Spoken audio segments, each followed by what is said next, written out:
اے اہل ایمان، تمہارے مال و جان میں تمہاری آزمائش ضرور کی جائے گی، اور تم اہل کتاب سے اور ان لوگوں سے جو مشرک ہیں بہت سی ایذا کی باتیں سنو گے، تو اگر صبر اور پرہیزگاری کرتے رہو گے تو یہ بڑی ہمت کے کام ہیں۔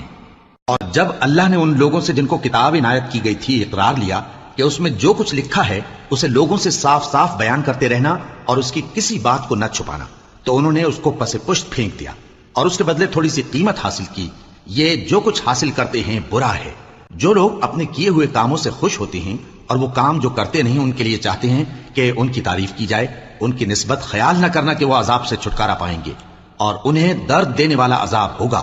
اور آسمانوں اور زمین کی بادشاہی اللہ ہی کو ہے، اور اللہ ہر چیز پر قادر ہے۔ بے شک آسمانوں اور زمین کی پیدائش اور رات اور دن کے بدل بدل کر آنے جانے میں عقل والوں کے لیے نشانیاں ہیں۔ جو کھڑے اور بیٹھے اور لیٹے ہر حال میں اللہ کو یاد کرتے